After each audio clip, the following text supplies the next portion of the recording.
Hello students, कैसे हैं आप सभी। आई होप आप सब बहुत अच्छे होंगे। मैं निकिता शर्मा आप सभी का अपनी फिज़िक्स की क्लासेस में वेलकम करती हूँ। चैप्टर है हमारा आवेश तथा वैद्युत क्षेत्र, क्लास 12 का चैप्टर नंबर 1 आवेश तथा वैद्युत क्षेत्र का लेक्चर नंबर 7 है आपका, जिसका टॉपिक है गॉस की प्रमेय या गॉस का नियम। आज का जो हमारा टॉपिक है लेक्चर नंबर 7 है। इससे पहले हम 6 लेक्चर कर चुके हैं। इस आज का जो टॉपिक है आपका वो है गॉस की प्रमेय या फिर इसको हम बोलते हैं गॉस का नियम। तो आप हेडिंग डालिए, क्या हेडिंग डालनी है आपको। जो हमारा टॉपिक है आपका गॉस की प्रमेय या फिर इसको हम क्या बोलते हैं गॉस का नियम। इससे पहले हम क्या पढ़ चुके हैं, जैसे कि चैप्टर का नाम है आवेश तथा वैद्युत क्षेत्र। तो हमने किसके बारे में पढ़ा, आवेश के बारे में पढ़ा। आवेश से रिलेटेड कूलाम का नियम है, कूलाम का नियम पढ़ा। फिर हमने वैद्युत क्षेत्र के बारे में पढ़ा, वैद्युत क्षेत्र क्या होता है। फिर हमने वैद्युत क्षेत्र निकालना सीखा कि वैद्युत क्षेत्र कैसे निकालते हैं, वैद्युत क्षेत्र की तीव्रता बोलते हैं जिसको। फिर हमने पढ़ा वैद्युत द्विध्रुव, और द्विध्रुव के कारण भी हमने क्या निकाला, वैद्युत क्षेत्र की तीव्रता निकाली। देन हमने एक टॉपिक पढ़ा बल युग्म आघूर्ण। उसके बाद हमने पढ़ा फ्लक्स, और आज हमारा टॉपिक है गॉस का नियम या फिर इसको बोला जाता है गॉस की प्रमेय। तो समझिए पहले कि गॉस का नियम है क्या या फिर गॉस का प्रमेय है क्या। इससे पहले आप एक बार रिवाइज कर लीजिए वैद्युत फ्लक्स। गॉस का नियम पढ़ने से पहले हमें वैद्युत फ्लक्स के बारे में पता होना चाहिए कि फ्लक्स होता क्या है। इसको हम डिनोट किससे करते हैं, फाई ई से। ठीक है, फाई से डिनोट करते हैं। वैद्युत है इसलिए हम किससे सिंबल क्या लगा रहे हैं, फाई ई लगा रहे हैं। यहाँ पे क्या पढ़ोगे आप, नेक्स्ट ईयर 3rd या 4th चैप्टर में हम क्या पढ़ते हैं, चुंबकीय फ्लक्स पढ़ते हैं। वहीं चुंबकीय फ्लक्स को भी फाई से डिनोट किया जाता है, लेकिन चुंबक का जो सिंबल होता है वो क्या होता है, बी होता है। तो वहाँ हम क्या लेते हैं, फाई बी लेते हैं। ठीक है, वैसे फ्लक्स का जो सिंबल है वो क्या आपका फाई है, लेकिन वैद्युत फ्लक्स है तो ई से डिनोट करेंगे। और जब आप क्या पढ़ोगे, चुंबकीय फ्लक्स पढ़ोगे तो हम वहाँ क्या पढ़ेंगे, फाई बी पढ़ेंगे। तो वैद्युत फ्लक्स क्या होता है, कोई पृष्ठ है, कोई भी पृष्ठ है, इसका हमें क्या निकालना है, सदिश क्षेत्रफल निकालना है। सदिश क्षेत्रफल मैंने आपको लेक्चर नंबर 6 में निकालना सिखाया है कि सदिश क्षेत्रफल कैसे निकाला जाता है। पृष्ठों पे निर्भर करता है सदिश क्षेत्रफल। 2 पृष्ठों का होता है, 2 तरह के पृष्ठ होंगे आपके, एक खुला पृष्ठ होता है और एक होता है आपका बंद पृष्ठ। अगर खुला पृष्ठ है तो पृष्ठ के लंबवत हमेशा क्या होती है, सदिश क्षेत्रफल की दिशा होती है। सदिश क्षेत्रफल की जो दिशा होती है वो हमेशा क्या होगी, पृष्ठ के लंबवत होगी। अगर हमारा खुला क्षेत्रफल है तो इसकी दिशा पृष्ठ के लंबवत ही होगी, और 2 दिशा होगी, या तो फिर अंदर की तरफ होगी या फिर कैसी होगी, आपकी बाहर की तरफ। जैसे यहाँ पे कोई फॉर एग्जाम्पल ये कोई पृष्ठ बना हुआ है, ये रहा। ठीक है, ये कोई पृष्ठ है, इसकी लंबाई L है और चौड़ाई इसकी B है। X और Y ये किस में बना हुआ है, X और Y तल पे बना हुआ है, XY तल पे बना हुआ है। तो इस पृष्ठ का जो लंबवत तल होगा वो क्या होगा, आपका Z होगा। तो इसकी जो दिशा होगी वो Z में होगी। अब वो अंदर की तरफ भी हो सकती है या फिर बाहर की तरफ भी हो सकती है। जैसे इस बोर्ड पे ये तल है तो यहाँ पे जो इसकी दिशा होगी वो बाहर की तरफ भी हो सकती है या फिर इसके पीछे यानी कि अंदर की तरफ भी हो सकती है। तो खुले क्षेत्रफल की जो दिशा है, खुले पृष्ठ की जो दिशा है, या तो अंदर की तरफ होती है या फिर कैसी होती है, आपकी बाहर की ओर। इसी तरह से अगर हम बंद पृष्ठ की बात करें तो बंद पृष्ठ की जो दिशा होती है वो भी क्या होती है, पृष्ठ के लंबवत ही होगी, तल के लंबवत होगी, लेकिन उसकी दिशा जो हमें लेनी है वो हमेशा कैसी तरफ लेनी है, बाहर की तरफ लेनी है। अगर आपका खुला पृष्ठ है तो अंदर या बाहर आप कोई सी भी डायरेक्शन ले सकते हो, यानी कि प्लस में भी ले सकते हो और माइनस में भी ले सकते हो। लेकिन अगर आपका बंद पृष्ठ है, बंद पृष्ठ का मतलब है कोई सिलेंडर ले रहे हो या फिर कोई गोला ले रहे हो, ठीक है, कोई हमारे स्फेयर है, उस पर हमें क्या निकालना है, सदिश क्षेत्रफल निकालना है। कोई क्यूब है, ठीक है, इस तरह से कोई भी बंद पृष्ठ है और उसका आपका क्या निकालना है, सदिश क्षेत्रफल निकालना है। तो उसका जो दिशा होगी, सदिश क्षेत्रफल होगा, वो हमेशा कहाँ की तरफ होगा, बाहर की तरफ होगा। तल के लंबवत ही होगा, लेकिन डायरेक्शन कैसी होगी आपके, सिर्फ बाहर की तरफ होगी। ये लेक्चर नंबर 6 में मैंने आपको बहुत अच्छे से समझा दिया है। तो ये कोई पृष्ठ है, इस पृष्ठ का हमें सदिश क्षेत्रफल देखना है। तो ये पृष्ठ ऐसे करके रखा हुआ है तो इसका सदिश क्षेत्रफल इस डायरेक्शन में होगा। हम मान के चल रहे हैं कि इसका सदिश क्षेत्रफल क्या है, आपका DA है। ठीक है, सदिश क्षेत्रफल क्या होगा इसका, DA। यहाँ से कोई वैद्युत बल रेखा निकल रही है, ये रही E। यहाँ से एक आपकी वैद्युत बल रेखा गुजरी E, जो यहाँ से एंगल क्या बना रही है, आपका थीटा एंगल बना रही है। ठीक है, यहाँ पे एंगल कितना बना रही है, आपका थीटा बना रही है। तो यहाँ पे जो फ्लक्स होगा, आपका जो फ्लक्स होगा वो हो जाएगा EDA cos थीटा। ठीक है, फ्लक्स जो यहाँ पे बनेगा वो कितना बनेगा, आपका EDA cos थीटा। कहीं पे अगर आपका थीटा क्या हो जाता है 0 डिग्री हो जाता है, अगर थीटा की वैल्यू कितनी हो जाती है आपकी 0 डिग्री हो जाती है, तो वहाँ पे जो फ्लक्स होगा वो कितना हो जाता है ई डी ए, वहाँ पे कितना हो जाएगा आपका ई डी हो जाएगा। हमने यहाँ पे जो क्षेत्रफल लिया वो कैसा लिया आपका, एक छोटा सा सदिश क्षेत्रफल बना है, इसका डिफरेंशियल लिया आपका, तो यहाँ पे फ्लक्स भी क्या बनेगा डी की फॉर्म में बनेगा, ठीक है, डी फाई ई। इसका हम इंटीग्रल कर देंगे, टोटल फ्लक्स निकाल रहे हो तो phi E is equal to E A, vector A और बीच में क्या लग जाती है आपकी डॉट लग जाती है। तो ये फ्लक्स का फॉर्मूला पढ़ना है आपको, फ्लक्स का जो फॉर्मूला होता है इस फॉर्मूले को याद रखना, phi E is equal to E D A cos theta, ठीक है। अगर थीटा हमारा 0 है और वहाँ पे कुल फ्लक्स निकालना है तो फ्लक्स कितना आ जाता है vector E dot vector A, ये होता है फ्लक्स का फॉर्मूला। तो फ्लक्स क्या होता है, पृष्ठ के लंबवत जब क्या निकलती है वैद्युत बल रेखाएं गुजरती है तो वहाँ पे क्या बनता है हमारा फ्लक्स बनता है। अब देखो हमें पढ़ना है गॉस का नियम।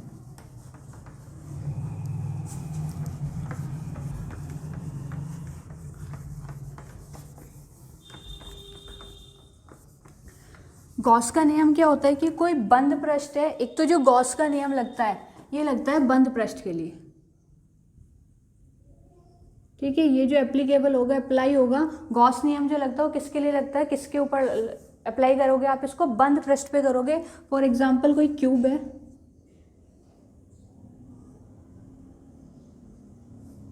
ये इसके अंदर क्यू कूलाम क्या क्या रखा हुआ है, आवेश रखा हुआ है, इस बॉक्स के अंदर क्यू कूलाम का आवेश रखा हुआ है, और जहाँ पर भी आवेश रखा होता है आवेश क्या करता है वैद्युत बल रेखाएं निकालता है, यानी कि वैद्युत क्षेत्र बनाता है। जहाँ पर भी आवेश होगा वहाँ पे क्या बनता है वैद्युत क्षेत्र बनता है। तो यहाँ पे क्या बनेगा वैद्युत क्षेत्र बनेगा, जब वैद्युत क्षेत्र बनेगा तो यहाँ से क्या निकलेंगी वैद्युत बल रेखाएं गुजरेंगी, जहाँ वैद्युत क्षेत्र है वहाँ पे क्या निकलती है वैद्युत बल रेखाएं निकलती है। तो ये जो वैद्युत बल रेखाएं है देखो पृष्ठ के लंबवत गुजर रही है, ये हमारा मान लो हमने ये वाला पृष्ठ लिया, इस पृष्ठ के लंबवत क्या गुजर रही है वैद्युत बल रेखाएं गुजर रही है। तो जितनी भी वैद्युत बल रेखाएं यहाँ से गुजर रही है वहाँ पे आपका क्या बन जाएगा फ्लक्स बन जाएगा। ऐसे यहाँ पे कुछ फ्लक्स बनेगा, यहाँ पर कुछ फ्लक्स बनेगा, तो यहाँ पर कुछ फ्लक्स बनेगा। तो यहाँ पे टोटल कितना फ्लक्स बन रहा है, तो यहाँ पे गॉस का नियम बताता है कि किसी भी बंद पृष्ठ से बद्ध जितना भी आवेश होता है, इस वाले पृष्ठ पर ये जो बंद पृष्ठ है इसमें जितना भी आवेश है उसका क्या कर दो 1/ε0 गुना कर दो, पता चल जाएगा कि वहाँ पे कितना फ्लक्स बन रहा है। तो गॉस का नियम यही है कि किसी बंद पृष्ठ से बद्ध कुल आवेश, जितना भी इस पृष्ठ पे बंद पृष्ठ पे जितना भी आवेश इसमें इकट्ठा है, घिरा हुआ है इस पे आवेश, उसका क्या कर दोगे आप 1/ε0 गुना कर दोगे, तो वहाँ पे क्या पता चलेगा कि वहाँ पे कितना फ्लक्स बन रहा है। तो गॉस के नियम का जो फॉर्मूला होता है वो यही होता है phi E is equal to Q into 1/ε0, यानी कि हम इसको लिख सकते हैं Q/ε0, यही आपका गॉस का नियम है। तो गॉस के नियम में कुछ ऐसा है नहीं, गॉस का नियम सिर्फ हमें क्या बताता है कि किसी बंद पृष्ठ में कितना आवेश है, तो कितना आवेश होता है Q/ε0 आवेश होता है किसी भी बंद पृष्ठ के अंदर। गॉस का नियम कहाँ पे लगाओगे, तो गॉस का नियम हम कहाँ पे लगाते हैं, किसी भी बंद पृष्ठ पे क्या लगाते हैं हम गॉस का नियम लगाते हैं। जब हमें ये देखना होता है कि किसी बंद पृष्ठ पे कितना फ्लक्स बन रहा है तो वहाँ पे आप क्या लगाओगे गॉस का नियम लगाओगे। इसकी परिभाषा देखो क्या होती है, तो डेफिनेशन आपकी ये है कि किसी बंद पृष्ठ से गुजरने वाला वैद्युत फ्लक्स, कोई बंद पृष्ठ है उससे गुजरने वाला वैद्युत फ्लक्स उस पृष्ठ द्वारा परिबद्ध का मतलब होता है घिरे हुए, ठीक है, उस पृष्ठ से जो जितना भी आवेश घिरा हुआ है, घिरे हुए कुल आवेश का 1/ε0 गुना होता है, ठीक है, इसी को हम क्या बोलते हैं गॉस का नियम बोलते हैं। तो मान के चल रहे हैं कि कोई पृष्ठ है और उस पर कितना आवेश है, उस पर कुल आवेश कितना है Q है, तो वहाँ पे जो फ्लक्स बनेगा वो कितना बनेगा phi E is equal to Q गुना कर देते हैं किसका 1/ε0 का, तो हम इसको लिख सकते हैं Q E is equal to phi E is equal to Q/ε0। तो ये आपका गॉस का नियम है, ठीक है, एक छोटा सा गॉस का नियम है, कोई ज़्यादा हार्ड नहीं। क्या बताता है कि कोई भी बंद पृष्ठ है उस पर क्या होगा वैद्युत फ्लक्स कितना होगा, तो किसी बंद पृष्ठ से गुजरने वाला वैद्युत फ्लक्स उस पृष्ठ द्वारा परिबद्ध कुल आवेश का क्या करना है आपको 1/ε0 गुना करना है। तो फॉर्मूला बन जाएगा phi E is equal to Q/ε0। हम मान के चलें कि ये कोई पृष्ठ है, बंद पृष्ठ है, इस पर क्यों आवेश है, यहाँ से हमने क्या निकाला, एक एरिया कट किया डी ए, ठीक है, एरिया हम कितना मान रहे हैं डी है। अच्छा, इसका जो एरिया वेक्टर होगा इसका जो सदिश क्षेत्रफल होगा वो क्या होगा, पृष्ठ ये, इस पृष्ठ ये छोटा सा पृष्ठ काटा हमने, इस पृष्ठ के क्या होगा, लंबवत होगा। इस पृष्ठ के लंबवत क्या होगा आपका डी ए वेक्टर। और देखो वैद्युत क्षेत्र की जो दिशा है वो भी इधर ही है, ठीक है। वैद्युत बल रेखा इधर से गुजर रही है तो वैद्युत क्षेत्र भी इधर ही बन रहा है और डी ए भी आपका इधर बन रहा है। तो यहाँ पे आपकी थीटा की वैल्यू कितनी है, 0 डिग्री। यहाँ पे थीटा कितना होगा, 0 डिग्री होगा। तो ये आपका वैद्युत क्षेत्र है, यहाँ से क्या निकल रही है, वैद्युत क्षेत्र रेखा निकल रही है। और यही इसी पृष्ठ पे हमने क्या काटा है, इसका एक पृष्ठ काटा है। इसका जो एरिया वेक्टर होगा, सदिश क्षेत्रफल होगा, उसकी डायरेक्शन भी पृष्ठ के लंबवत होती है। ये पृष्ठ है, इसके लंबवत क्या होगी, इसकी सदिश क्षेत्रफल होगा। तो ई और डी ए के बीच में एंगल कितना बन रहा है, 0 डिग्री बन रहा है। तो यहाँ पे जो आपका फ्लक्स बनेगा वो कितना फ्लक्स बनेगा, D phi E is equals to, या phi E is equals to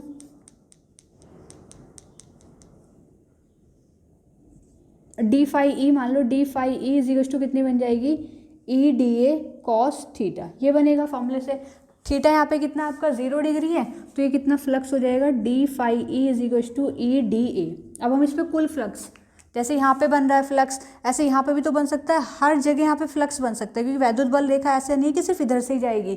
जहाँ आवेश है, आवेश से चारों दिशाओं में क्या निकलता है, वैद्युत बल रेखाएं निकलती है। तो सभी दिशाओं में वैद्युत बल रेखाएं निकलेंगी। तो उस पूरे पृष्ठ पे कितना फ्लक्स होगा, तो उसका कुल फ्लक्स निकालेंगे। तो उसका क्या कर दोगे आप, इंटीग्रल कर दोगे, is equals to integral of E D A. और ये बंद पृष्ठ है, इसलिए बंद समाकलन किया जाता है, इसका क्लोज इंटीग्रल बोलते हैं। इंटीग्रल पे हम क्या लगाते हैं, गोल साइन लगा देते हैं यहाँ पे। तो ये हुआ आपका कितना हो जाएगा, phi E is equals to close integral E D A, ये बना। अब यहाँ से और यहाँ से हम क्या लिख सकते हैं, फाई ई की value Q upon epsilon not है, और यहाँ पे फाई ई की वैल्यू कितनी है, close integral of E D A. तो इन दोनों को हम ये लिख सकते हैं कि क्लोज इंटीग्रल ऑफ, यहाँ पे फाई ई की वैल्यू रख दो, ये वाली डेफिनेशन वाली। फाई ई की वैल्यू कितनी है, क्यू अपॉन एप्सिलॉन नॉट। तो close integral E D A is equals to Q upon epsilon naught. इसको आप ऐसे भी लिख सकते हो, ठीक है। यहाँ पे आप लिख लो, चाहे phi E is equals to, दोनों की वैल्यू है ये, phi E is equals to Q upon epsilon naught और phi E is equals to close integral E D A. तो यहाँ पे गॉस का नियम हम ऐसे लिखा सकते हैं, phi E is equals to close integral of E D A is equals to Q upon epsilon naught, ठीक है। गॉस का नियम आपका ये है। इसको आप इस तरह से आगे क्या कर सकते हो, ड्राइव कर सकते हो। नोट करिए इसको, गॉस के नियम की परिभाषा है, ठीक है। नियम है ये आपका, ये इसका फॉर्मूला हुआ, ठीक है। और किसी बंद पृष्ठ पर हम ऐसे करके इसको क्या कर सकते हैं, दिखा सकते हैं। अब हमें क्या करनी है, इसकी उत्पत्ति करनी है कि इस फॉर्मूले की उत्पत्ति कैसे होगी। तो इसकी उत्पत्ति करते हैं। देखो,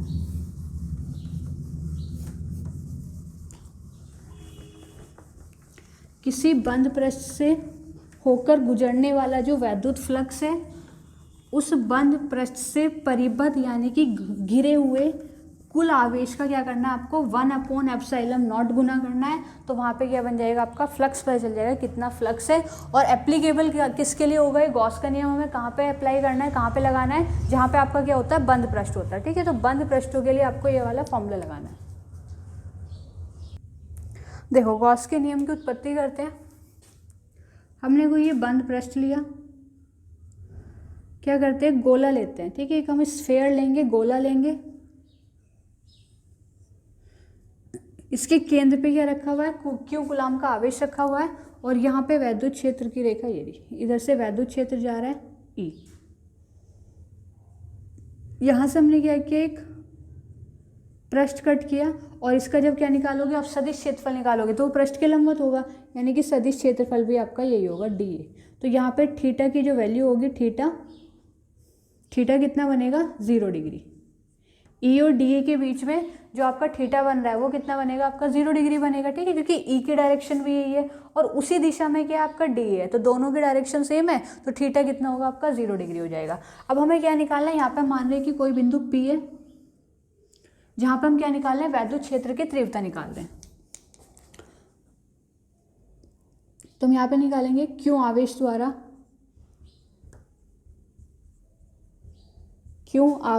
द्वारा बिंदु P पर वैद्युत क्षेत्र की तीव्रता, तो वो क्या होती है, E होती है। किसी बिंदु आवेश के द्वारा, द्वारा, क्यू क्या आपका एक बिंदु आवेश है, किसी भी बिंदु आवेश के द्वारा वैद्युत क्षेत्र की जो तीव्रता होती है वो कितनी होती है 1/4πε0 क्यू अपॉन में। हम मान रहे हैं कि आवेश से बिंदु P तक की जो डिस्टेंस है वो कितनी है आपकी r है, ठीक है। यहाँ तक की डिस्टेंस हम कितनी मान लेते हैं r मान लेते हैं, तो फॉर्मूला ये हमने पढ़ा है। और ये जो स्फीयर रखा हुआ है, गोला रखा हुआ है, ये कहाँ पे उपस्थित है, निर्वात में, ठीक है। ये जो हम यहाँ पे ले रहे हैं माध्यम जो ले रहे हो कौन सा ले रहे हैं आप, निर्वात ले रहे हो। तो निर्वात में क्या फॉर्मूला होता है, E = 1/4πε0 क्यू अपॉन में r²। इसको हम इक्वेशन मान लेते हैं। अब हमें क्या करना है, इस पृष्ठ से कितना फ्लक्स होके गुजर रहा है। भाई एक पृष्ठ है, पृष्ठ से जब लंबवत वैद्युत बल रेखाएं गुजरती है तो वहाँ पे क्या बनता है, फ्लक्स बनता है। तो इस पर फ्लक्स कितना होगा, पृष्ठ से होकर गुजरने वाला वैद्युत फ्लक्स, वैद्युत फ्लक्स आपने छोटा सा एरिया कट करा है यहाँ पे, ठीक है। यहाँ पे एक घटक, एक अवयव कट किया छोटा सा, तो यहाँ पे फ्लक्स भी क्या बनेगा आपका, एक स्मॉल फ्लक्स बनेगा, यानी कि d∅e = फॉर्मूला क्या होता है, E/dA cos थीटा। थीटा की वैल्यू आपकी इतनी 0 है, तो फ्लक्स कितना हो जाएगा d∅e = E/dA, क्योंकि कॉस थीटा, थीटा आपका कितना है 0 है, और कॉस 0 की वैल्यू कितनी होती है 1 होती है। तो फ्लक्स जो बनेगा, फ्लक्स आपका कितना बन जाएगा, E/dA बन जाएगा। अब हम यहाँ पे कुल फ्लक्स निकालेंगे, टोटल फ्लक्स कितना होगा। भाई जैसे आप यहाँ पे निकाल रहे हो फ्लक्स, ऐसे यहाँ पे भी निकाल सकते हो। यहाँ से निकल रही है वैद्युत बल रेखा, यहाँ पे एक पृष्ठ काटोगे तो DA की डायरेक्शन भी इधर ऐसी सेम होगी, ये भी कितना होगा r डिस्टेंस पे होगा, क्योंकि एक स्फीयर है।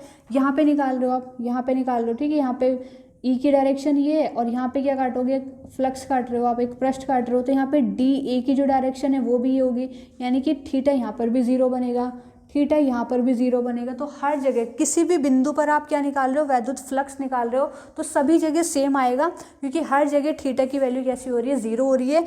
DA और E की डायरेक्शन हर जगह क्या आपकी सेम है, पूरे गोले पर, पूरे स्फीयर पर थीटा की वैल्यू कितनी आ रही है, 0 आ रही है, यानी कि E और DA के बीच में जो बनने वाला एंगल है वो कितना बन रहा है आपका, 0 डिग्री बन रहा है।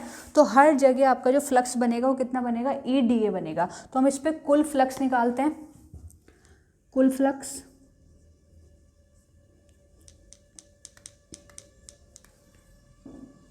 ये नोट करो आप, इस पर हम क्या निकालते हैं, कुल फ्लक्स निकालते हैं।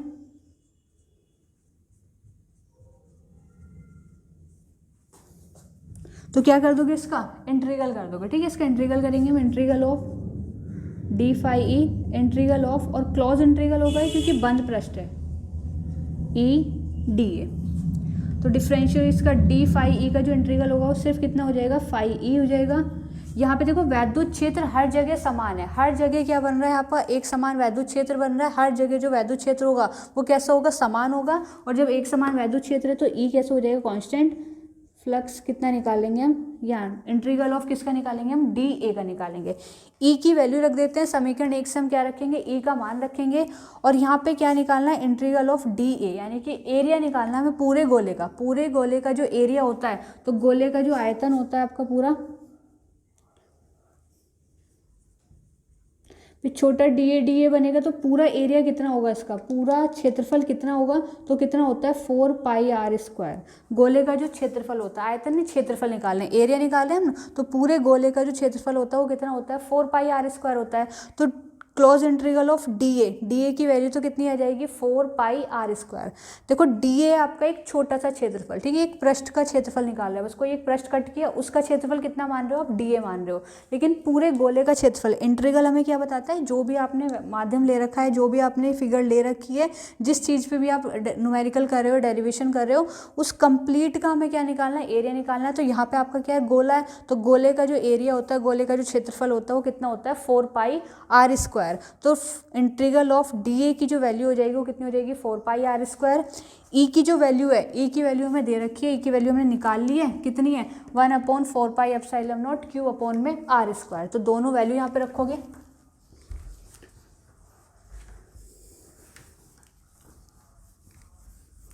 तो ये हो जाएगा φe = E की वैल्यू रखते हैं, E की वैल्यू है 1/4πε0 क्यू अपॉन में आर स्क्वायर, और पूरे पृष्ठ का क्षेत्रफल यानी कि गोले का जो क्षेत्रफल है वो कितना है 4 पाई आर स्क्वायर। दोनों वैल्यू रख दी। यहाँ पे देखो 4 पाई से 4 पाई कैंसिल हो जाएगा, आर स्क्वायर से आर स्क्वायर कैंसिल हो जाएगा, तो फ्लक्स जो बनेगा वो कितना बचेगा, क्यू और अपॉन में एप्सिलॉन नॉट। यही आपका क्या है, गॉस का नियम है, और ये क्या आती है इसकी उत्पत्ति। ठीक है, तो गॉस के नियम की उत्पत्ति आती है, गॉस का नियम पूछा जाता है। अगर आपसे सिर्फ ये पूछा है कि गॉस का नियम क्या है, तो आपको डेफिनेशन लिखनी है, और डेफिनेशन के साथ लिखनी है उसकी क्या, फॉर्मूला लिख देना है, phi E is equal to Q upon epsilon naught. और अगर उसकी उत्पत्ति करने के लिए पूछा है तो आपको ऐसे ड्राइव करना पड़ेगा। पहले किसी बिंदु पर, गोले के किसी बिंदु पर क्या निकालनी है, हमें वैद्युत क्षेत्र की तीव्रता निकालनी है, फिर उसी पृष्ठ पे क्या निकालना है, आपको फ्लक्स निकालना है, फिर टोटल फ्लक्स निकाल दोगे, और उसके बाद आप इस पे क्या रख दोगे, ई की वैल्यू रख दोगे, और पूरे पृष्ठ का जो क्षेत्रफल है, पृष्ठ कैसा हमारा गोल है, तो गोले का जो क्षेत्रफल है वो क्या होता है आपका 4 पाई आर स्क्वायर होता है, तो दोनों वैल्यू रख दी जाएगी। यहाँ पे 4 पाई से 4 पाई कैंसिल हो जाएगा, आर स्क्वायर से आर स्क्वायर कैंसिल हो जाएगा, तो फॉर्मूला क्या बन जाएगा, phi E is equal to Q upon epsilon naught. Next topic है आपका गॉस नियम के अनुप्रयोग। अब हमें क्या करना है, गॉस नियम के अनुप्रयोग पढ़ने हैं, यानी कि गॉस का नियम हम कहाँ पे लगाएंगे, तो गॉस के नियम के अनुप्रयोग से क्या निकालनी है आपको, वैद्युत क्षेत्र की तीव्रता निकालनी है। ठीक है, यहाँ पर भी हम क्या निकालेंगे, वैद्युत क्षेत्र की तीव्रता निकालेंगे। तो अनंत लंबाई का आप एक समान आवेशित सीधे तार के निकट, अनंत लंबाई का एक समान आवेशित तार है, ये रहा, एक समान आवेशित यानी कि पूरे पर एक समान रूप से आवेश वितरित है, और ये अनंत लंबाई का है, अनंत लंबाई का एक समान आवेशित तार है। इसके निकट हमें क्या निकालनी है, वैद्युत क्षेत्र की तीव्रता निकालनी है, क्योंकि इस पे क्या एक समान रूप से आवेश वितरित है, और जहां पर भी आवेश होगा वो अपने आसपास क्या बनाता है, वैद्युत क्षेत्र बनाता है। तो कितना वैद्युत क्षेत्र बना रहा है वो निकालना है हमें, और किससे निकालना है, गॉस के नियम से। ठीक है, यहाँ पे हमें क्या लगाना है, गॉस का नियम लगाना है। गॉस के नियम से एक समान आवेशित सीधे तार के निकट, तार कैसा आपका सीधा है, सीधे तार के निकट इधर इधर इधर कहीं भी हमें क्या निकालना है, वैद्युत क्षेत्र की तीव्रता निकालना है। तो यहाँ पे एक समान रूप से क्या बनेगा, वैद्युत क्षेत्र बनेगा आपका। तो यहाँ से ऐसे वैद्युत बल रेखाएं गुजरेंगी, दिशा हमने पढ़ चुके हैं हम कि प्लस आवेश के कारण वैद्युत क्षेत्र की जो दिशा होती है वो कहाँ की तरफ होती है, बाहर की ओर होती है। ठीक है, वैद्युत क्षेत्र की दिशा हम पढ़ चुके हैं, प्लस आवेश के कारण वैद्युत क्षेत्र की जो दिशा होती है वो कहाँ की तरफ होती है, बाहर की तरफ। ठीक है, तो ये इस तरीके से, बाहर की तरफ वैद्युत क्षेत्र आपका बाहर की ओर बनेगा। अगर आप माइनस आवेश लेते तो बस वैद्युत क्षेत्र कहाँ बन जाता, अंदर की तरफ बन जाता। ठीक है, ये एक समान रूप से इस पे क्या बन रहा है, एक समान वैद्युत क्षेत्र बन रहा है। इस पे हमें क्या निकालना है, क्या निकालोगे आप यहाँ पे, वैद्युत क्षेत्र की तीव्रता निकालोगे कि यहाँ पे कितना वैद्युत क्षेत्र निकल रहा है। ठीक है, क्या कर रहे हैं हम, गॉस का नियम पढ़ रहे हैं, तो गॉस के नियम के अनुप्रयोग है, और गॉस का नियम हमें बताता है कि हमें कैसा पृष्ठ चाहिए, बंद पृष्ठ चाहिए। तो आपको यहाँ पे क्या बनाना पड़ेगा, एक बंद पृष्ठ बनाना पड़ेगा। हम निकाल रहे हैं कि कहीं इस बिंदु से ये आवेश है आपका, ठीक है, इससे आर डिस्टेंस पर, इससे आर दूरी पर कोई बिंदु P है, जहाँ पे हमें क्या निकालनी है, वैद्युत क्षेत्र की तीव्रता निकालनी है। ठीक है, आवेश से कहीं आर दूरी पर बिंदु P है, जहाँ पे हमें क्या निकालनी है, वैद्युत क्षेत्र की तीव्रता निकालनी है। तो गॉस का नियम बोलता है कि जिस पे भी आपको वैद्युत क्षेत्र की तीव्रता निकालनी है वो आपका क्या होना चाहिए, बंद पृष्ठ होना चाहिए। तो पहले हम इसको क्या कर लेते हैं, बंद पृष्ठ बनाएंगे। तो यहाँ पर जो बंद पृष्ठ बनेगा वो कुछ इस तरीके से बनेगा। जब आप इस पे बंद पृष्ठ बनाओगे तो आपको एक क्या मिल जाएगा, बेलनाकार शेप बन जाएगी, बेलन बन जाएगा। तो इस पृष्ठ को घेरते हुए अगर हम बंद पृष्ठ बनाएंगे तो यहाँ पे क्या बन जाएगा, आपका एक बेलन बन जाएगा। ठीक है, तो इस पर कितना फ्लक्स है, अभी हमारा बंद पृष्ठ हो गया। तो हमें क्या निकालना है, इस बिंदु P पर, ये जो बिंदु P है यहाँ पे आपको क्या निकालनी है, वैद्युत क्षेत्र की तीव्रता यानी कि E निकालनी है। ठीक है, इससे R दूरी पर, आवेश से कहीं ये R दूरी पर है। तो देखो अब हमने पढ़ा है कि जब भी किसी पृष्ठ से क्या निकलती है, वैद्युत बल रेखाएं निकलती है, तो वहाँ पे क्या बनता है, आपका फ्लक्स बनता है। तो देखो यहाँ पे कैसे कैसे फ्लक्स बनेगा, हम यहाँ पे क्या कर लेते हैं, एक एरिया कट कर लेते हैं। एक हमने क्षेत्रफल काटा, ये रहा, ये बिंदु P है, यहाँ पे E की डायरेक्शन है ये, और A की डायरेक्शन भी इधर ही है।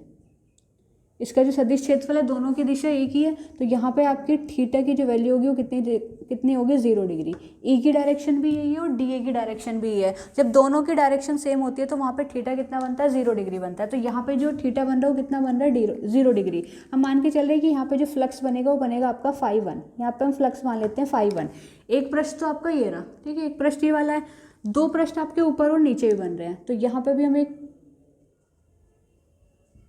सदिश क्षेत्रफल निकाले, तो देखो पृष्ठ ऐसे बना हुआ है तो पृष्ठ के क्या होगा लंबवत होगा, यानी कि बाहर की तरफ, ये रहा डी ए वेक्टर। और यहाँ पे जो ई की डायरेक्शन है, ई की डायरेक्शन तो ऐसे है, तो यहाँ पे थीटा कितना बन रहा है 90 डिग्री। यहाँ पे आपका थीटा कितना बनेगा 90 डिग्री। और यहाँ मान रहे हैं हम यहाँ पे फ्लक्स क्या बन रहा है φ2। यहाँ पे कितना फ्लक्स बन रहा है आपका φ2। एक पृष्ठ ये रहा नीचे, इसका जो एरिया वेक्टर होगा एकांक सदिश होगा वो कहाँ की तरफ होगा आपका नीचे की तरफ, सदिश क्षेत्रफल नीचे की तरफ होगा। और इसकी ई की डायरेक्शन इधर है, ई इधर है और डी ए आपका इधर बन रहा है। तो यहाँ पे भी थीटा कितना बनेगा 90 डिग्री बनेगा। यहाँ पे हम मान के चल रहे हैं यहाँ पे फ्लक्स कितना बन रहा है 3 बन रहा है। तो 3 पृष्ठ बन रहे हैं आपके। एक ये वाला है आपका जो बेलन का पृष्ठ है, एक ऊपर और नीचे जो गोल वाले हैं ना ये वृत्त वाले, दो पृष्ठ आपके ये बन रहे हैं। तो इसका फ्लक्स हम φ1 मान रहे हैं, इस वाले का φ2 मान रहे हैं और नीचे वाले का आप कितना मानोगे φ3 मानोगे। तो यहाँ पे जो फ्लक्स बन रहा है हम मान रहे हैं कि जो कुल फ्लक्स बन रहा है आपका वो कितना है आपका φ1 प्लस φ2 प्लस φ3, ठीक है। कुल फ्लक्स निकालोगे तो इसको इंटीग्रेट कर दोगे, D phi is equals to φ1 की वैल्यू कितनी होगी integral of E D A cos φ1 हमने इस पे माना है, ठीक है, इसका φ1 है और यहाँ पे कितना आपका 0 डिग्री। तो यही तो फॉर्मूला है फ्लक्स का। जो फॉर्मूला होता है ई डी ए कॉस थीटा होता है, थीटा की वैल्यू रखते जाओ, φ1 इसका, इस पर थीटा की वैल्यू कितनी होगी आपकी 0 होगी। φ2 E D A cos 90 degree, यहाँ पे आपका कितना बन रहा है 90 degree plus close integral E D A third वाले पे भी कितना बन रहा है कॉस 90 डिग्री। कॉस 90 की वैल्यू जो होती है वो कितनी होती है आपकी 0 होती है। कॉस 90 की वैल्यू कितनी हो जाएगी 0 हो जाएगी। तो ये भी कैंसिल, ये भी कैंसिल, यानी कि फ्लक्स जो बनेगा वो सिर्फ इस पे बनेगा, ठीक है। इस वाले पे हमारा क्या बन रहा है फ्लक्स बन रहा है, तो फ्लक्स जो है सिर्फ इस पे डिपेंड करेगा। कुल फ्लक्स हो जाएगा आपका φe close integral E D A. Cos 0 की वैल्यू 1 होती है और कॉस 90 की वैल्यू कितनी होती है आपकी 0 होती है। तो ये भी 0 हो गया, ये भी 0 हो गया, सिर्फ कितना बचा φe डी ए। पूरे पृष्ठ पर एक समान वैद्युत क्षेत्र है तो ई आपका कांस्टेंट है, ई को बाहर ले लोगे, φe is equal to E close integral of D A. अब हमें पूरे पृष्ठ का क्षेत्रफल निकालना है। तो बेलन का पृष्ठीय क्षेत्रफल कितना होता है, बेलन ही तो है ये, तो बेलन का जो पृष्ठीय क्षेत्रफल होता है वो कितना होता है 2 पाई आर। इसकी लेंथ हम मान के चल रहे हैं एल है, ठीक है, इसकी लेंथ हम कितनी मान रहे हैं एल है, तो कितना हो जाएगा 2 पाई आर एल। तो बेलन का पृष्ठीय क्षेत्रफल कितना होता है 2 पाई आर एल। यहाँ पे वैल्यू रख दोगे, φe is equal to E into 2 pi R L. ये बन जाएगी आपकी इक्वेशन नंबर 1। याद है, कोई डाउट तो नहीं। यहाँ पे देखो 3 फ्लक्स बन रहे हैं पृष्ठ पे, एक तो बेलन का पृष्ठीय क्षेत्रफल हो गया और बेलन पे ये 2 वृत्त भी बन रहे हैं, ठीक है, ऊपर वाला और नीचे वाला। तो 2 फ्लक्स यहाँ पे बनेंगे। यहाँ पे फ्लक्स हमने φ1 माना, इस पे φ2 मान लिया और यहाँ पे कितना मान लिया आपने φ3 मान लिया। यहाँ पे देखो ई की डायरेक्शन ऐसे, ई ऐसे जा रहा है, यहाँ से आवेश से ई की जो दिशा होती है बाहर की तरफ होती है।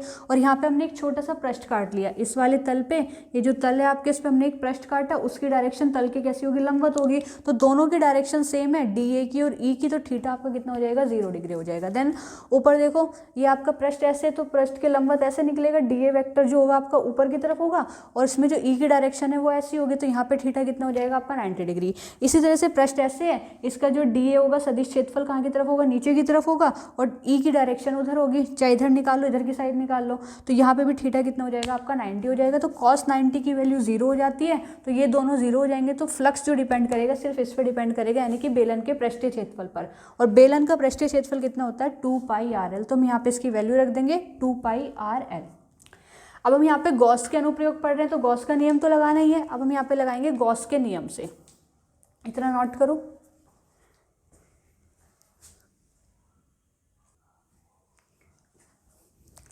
अब आप लोग गॉस के नियम से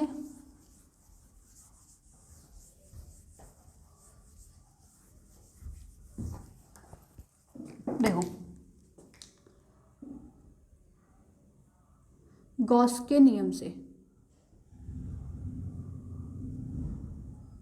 गॉस का नियम क्या होता है, phi E is equal to Q upon epsilon naught, ये गॉस का नियम है। ठीक है, गॉस का नियम क्या होता है, phi E is equal to Q upon epsilon naught. अब हमें देखना है कि इस पर कितना आवेश वितरित है। ये जो अपने एक समान लंबाई का तार है, इस पर टोटल आवेश कितना है। तो यहाँ पे देखो आवेश का जो वितरण हो रहा है वो रेखीय आवेश वितरण हो रहा है, यानी कि लैम्डा। यहाँ पे आवेश का जो वितरण हो रहा है वो क्या हो रहा है, लैम्डा हो रहा है। तो लैम्डा की जो वैल्यू होती है यहाँ पे वो कितनी होगी, क्यू अपॉन अपसाइलम नॉट अतः क्यू अपॉन एल। ठीक है, इसकी लंबाई हमने कितनी ले रखी है, एल ले रखी है। तो लैम्डा इज इक्वल टू कितना होगा, क्यू अपॉन एल होगा। तो क्यू इज इक्वल टू कितना हो जाएगा, अतः Q is equal to lambda L. तो यहाँ पे क्यू की वैल्यू रख देते हैं। क्यू की वैल्यू कितनी है आपकी, लैम्डा एल। तो phi E is equal to Q की वैल्यू रख दोगे लैम्डा एल और अपॉन में कितना, अपसाइलम नॉट। ये बन जाएगी आपकी इक्वेशन नंबर 2। समीकरण 1 और 2 से यहाँ पे फ्लक्स कितना बन रहा है, ई 2 पाई आर एल, और यहाँ पे फ्लक्स कितना बन रहा है, पाई एल अपॉन में अपसाइलम नॉट। तो समीकरण 1 और 2 से हम ये लिख सकते हैं,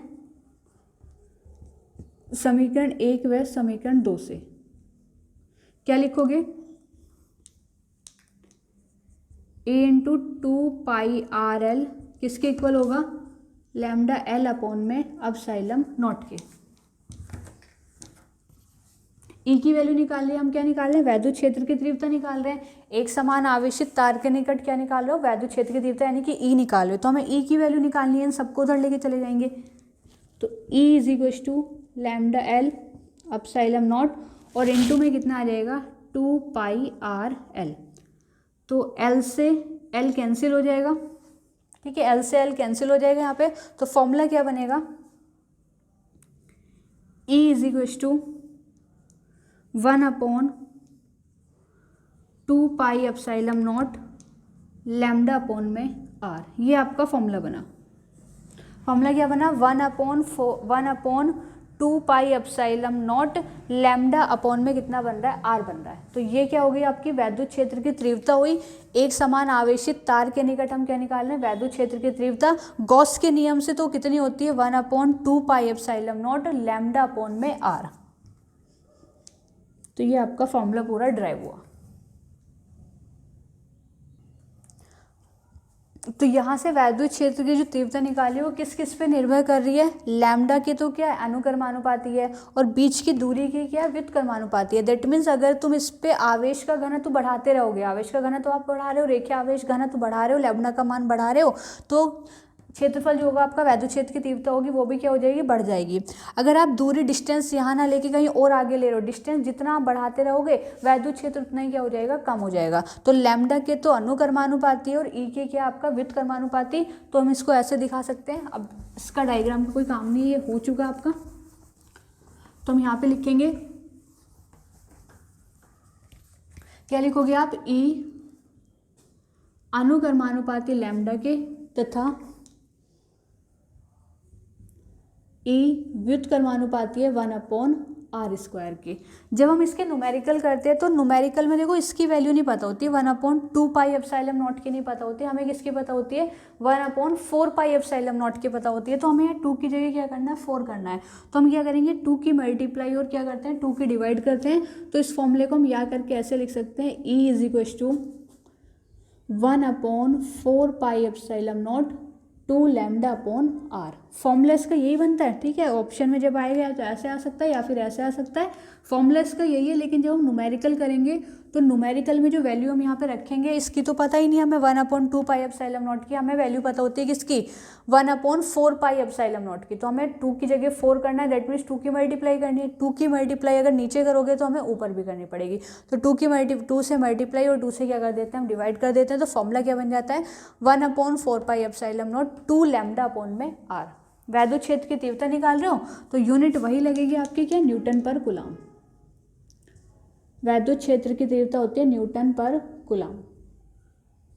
तो ये कूलम के नियम का अनुप्रयोग था। और क्या अनुप्रयोग था, अनंत लंबाई का आपका एक समान आवेशित तार है, उसके निकट आपको क्या निकालनी है, वैद्युत क्षेत्र की तीव्रता निकालनी है।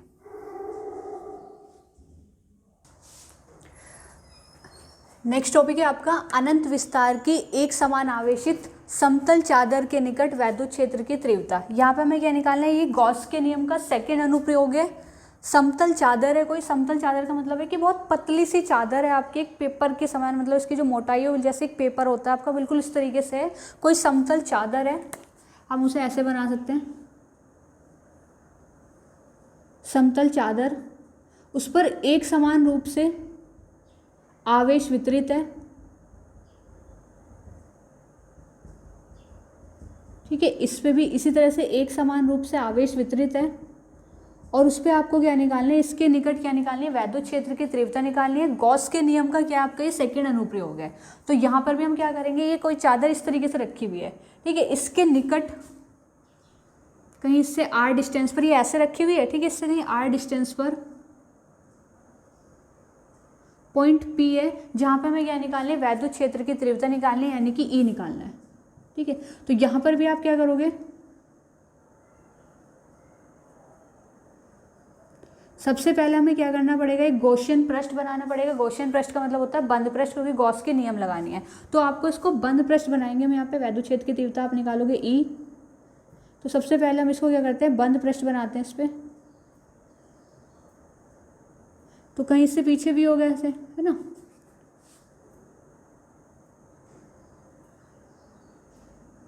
ये रहा। यहाँ पर भी आपका इस तरीके से एक बंद पृष्ठ बन जाएगा,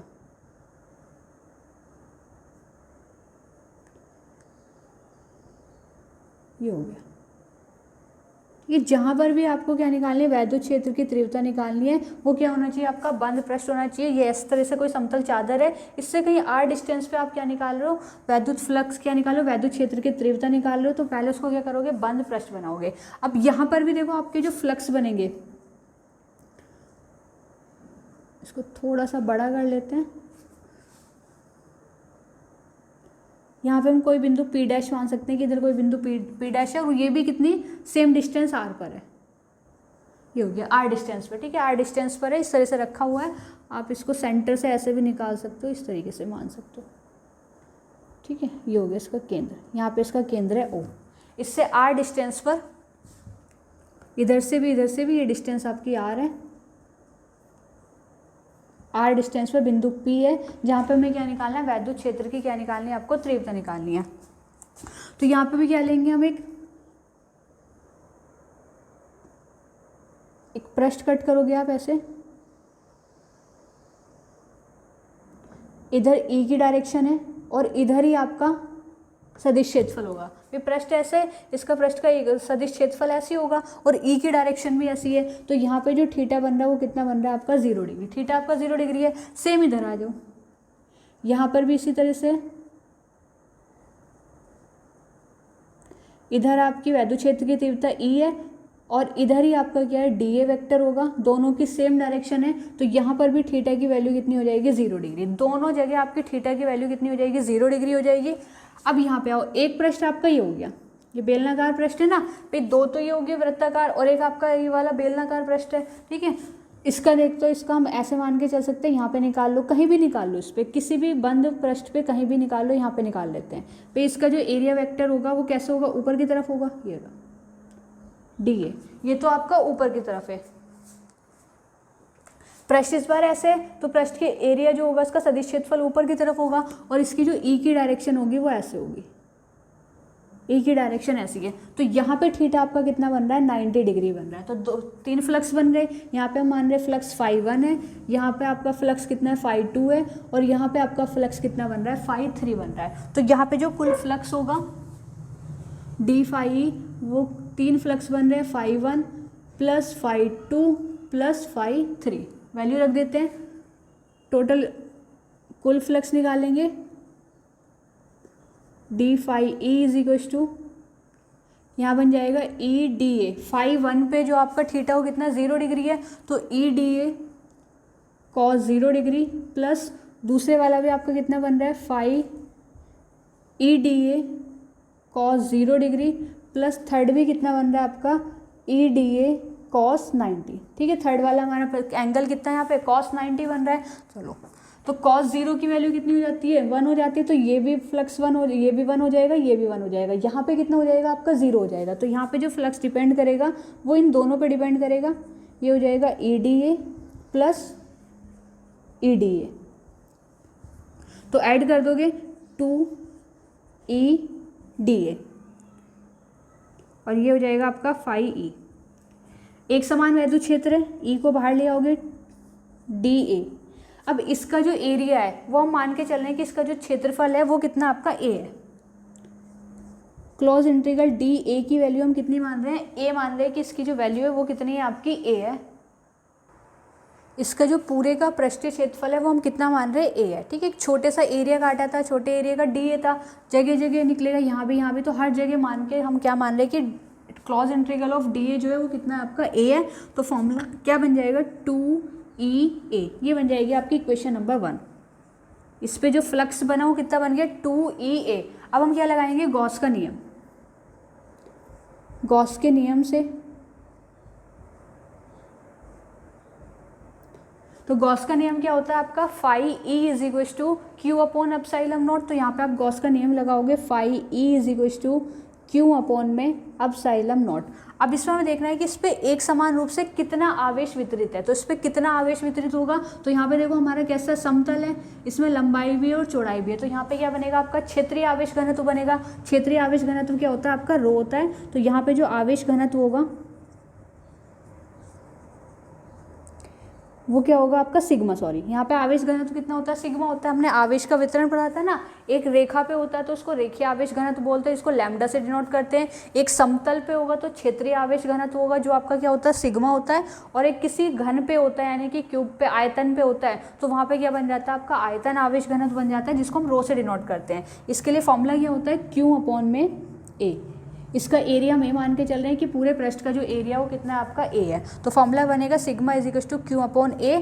तो Q की वैल्यू कितनी आ जाएगी, सिग्मा A। इस मान को आप यहाँ पे रख दो, तो 5E is equal to Q की वैल्यू हो जाएगी सिग्मा A अपॉन में एप्सिलॉन नॉट। ये बन जाएगा आपका इक्वेशन नंबर 2। तो यहाँ पे जो फ्लक्स बना वो कितना बना है, 2EA। और गॉस के नियम से जो फ्लक्स बना वो कितना बना है आपका, सिग्मा A अपॉन में कितना, एप्सिलॉन नॉट। दोनों इक्वेशन से लेंगे हम समीकरण 1 और 2 से।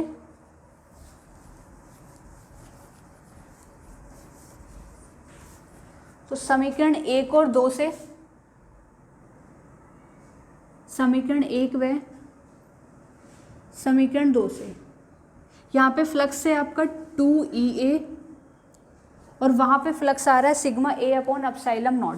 तो यहाँ पे आ रहा है आपका सिग्मा A अपॉन में एप्सिलॉन नॉट। E की वैल्यू निकालोगे तो E इज इक्वल टू आ जाएगा सिग्मा A एप्सिलॉन नॉट और इनटू में कितना आ जाएगा आपका 2A। E की वैल्यू निकालनी है तो 2A आपका इधर पहुँच जाएगा, A से A कैंसिल हो जाएगा, तो फ्लक्स बनेगा टोटल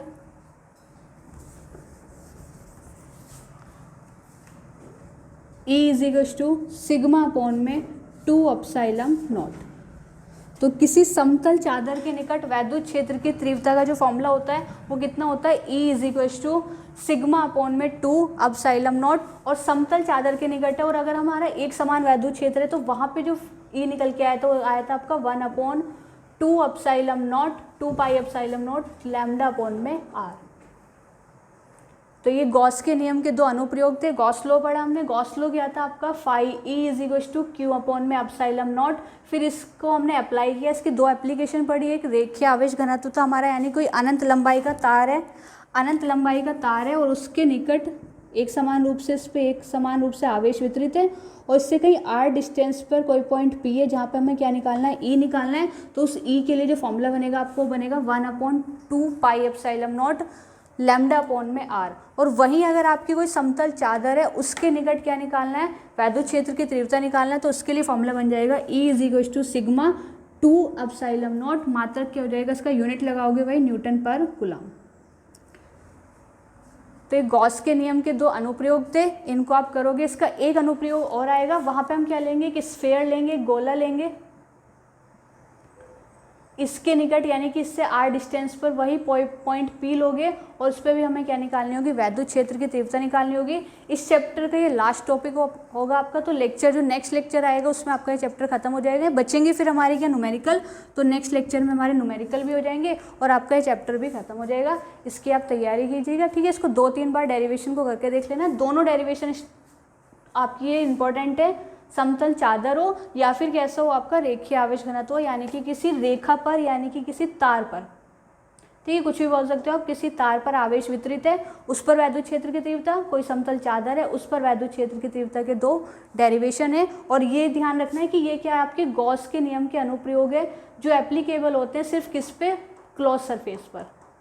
यानी कि पृष्ठ जो होना चाहिए आपका वो कैसा होना चाहिए, बंद होना चाहिए, तभी आप क्या लगा सकते हो, गॉस का नियम लगा सकते हो, ठीक है। तो आगे के जो टॉपिक बचे हैं वो हम नेक्स्ट वीडियो में पढ़ेंगे। तब तक के लिए good luck and bye, take care.